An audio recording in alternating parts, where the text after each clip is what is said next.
No deportation will be needed in that moment. I have a full knowledge. This I'm saying when seems the like permit is expired, you must be deported. You are saying my permit is expired, it isn't. No, if it's not, but it will be in a couple of weeks or in a couple of months. I can extend it. But I hope they won't, because we don't need They you. will. No, we don't need you here in this country. How can you decide it? Because for example, listen to me. There's Canadians, there's young Canadians that can work at Tim Hortons. Hey everyone, welcome back to my channel. Pag-usapan natin tong mass deportation ngayon dito sa Canada. More than 70,000 international students ang mapapauwi. Majority ng nationality dito is yung mga East Indian, yung mga Asian Indian na nakapunta rito sa Canada as student visa. The past few years, sobrang daming na intake talaga ng IRCC or ng Immigration, Refugees and Citizenship Canada na mga immigrants. And lalong-lalo na yung mga naka-student ngayon dito sa Canada. Couple of weeks ago, nagsunod-sunod na yung announcement ng pagre-reduce ng temporary foreign workers dito sa Canada, specifically sa low-wage stream program. And then, kasama na nga rito yung mga international students. Bago pa itong pagbabawas na mangyayari sa immigrants, lalo na sa mga international students, meron ng mga announcements na ginawa early this year, like yung paglilimit or totally pag-stop ng pag-i-issue ng work permits sa mga naka-PGWP o yun yung mga international students na na-issuean ng work permit. So after graduation, yung tinatawag na post-graduate work permit. In-stop na yon yung flag polling na tinatawag, kung saan pwede silang mag-apply ng work permit sa nearest border para mas mapabilis yung pag-i-issue ng work permit. Unlike yung difference nga nun sa pag-apply ng online, it depends yung volume ng pagpaprocess ng work permit. So kapag sa flag polling or sa border sila mag-a-apply, on the spot, pwede kang ma-issue ng work permit. Around April of 2024, this year, nagkaroon na ng pahapyaw na nabanggit yung Immigration Canada na magkakaroon ng changes sa pag-update ng working hours ng mga international students. And now, in-announce na nila officially na from over 20 hours per week yung allowed sa mga naka-international students ngayon dito sa Canada, nilimit na lang sa 24 hours per week. Bakit? Sinasabi ng Immigration Canada na para makapag-focus yung mga international students sa kanilang studies, kasi yun naman talaga yung purpose, di ba?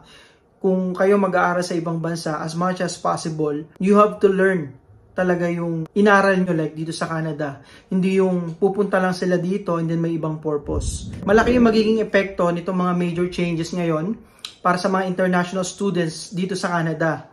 Kaya nagkaroon ng mga protest, unang-una sa Prince Edward Island, and then nagkaroon na rin ng protest sa Ontario, sa Manitoba, sa Winnipeg, yung capital, and then sa British Columbia. St. Clair, stop! Scamming students! St. Clair, stop! Scamming students! We don't allow you to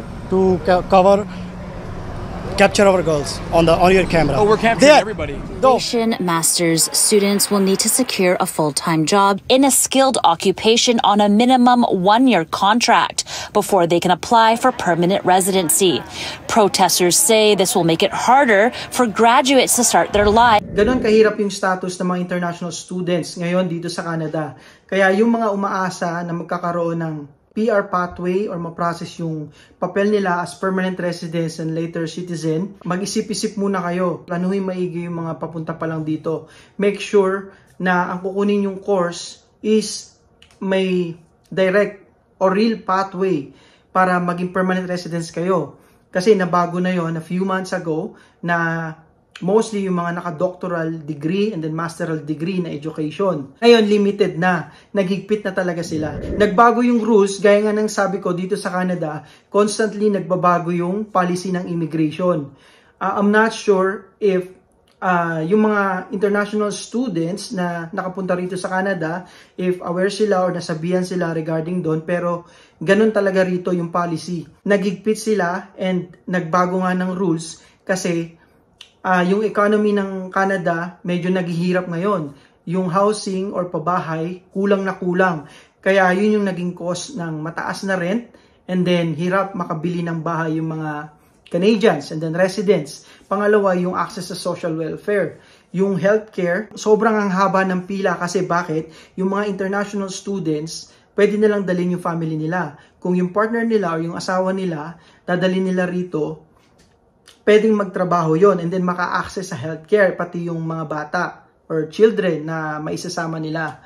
So, yun yung nagkukos kung bakit kahit sa emergency, hindi ka kaagad i-admit hanggat hindi kayong naglulumpasay or merong something na, may dugo ka, sumusuka ka ng dugo or kung ano man, mag-stay ka doon. Kagaya nga ng isa katrabaho ko, nagpunta siya doon ng maaga, around 3 p.m. And then, yung parang trangkaso, hindi siya inadmit kaagad kasi sobrang dami ng mga nandun sa hospital and then sa emergency, na-admit siya around 10:30 p.m. almost 11 p.m. na. So imagine yung ganung katagal. Iyon yung isa sa problema. And then, isa pa, yung access sa education. May nagsabi sa akin na yung mga international students, yun nga, pwede nilang dalhin yung family nila. Yung mga bata, free ang education dito pagka naidala nila dito sa Canada. So, ang nangyayari, punuan. Dito kasi sa school, kailangan mong mag-register kung saan school mo dadalhin yung mga bata. Pero, ang nangyayari ngayon, sa sobrang dami at almost full na yung mga schools, nagkakaroon ng pending, pahirapan yung spot ng education. Ito yung pinakamabigat, yung unemployment rate. So sobrang dami ng immigrants na inaccept ng Canada, kasama na yung mga refugees seeking asylum dito sa Canada, including pa yung family members kapag ka in-sponsor nyo, yung parents or mga kapatid nyo. Kasama yun sa mga yun sa nagkukumpit na maghanap ng trabaho dito sa Canada. Lalong-lalo na yung international students and then yung partner niya and then yung asawa.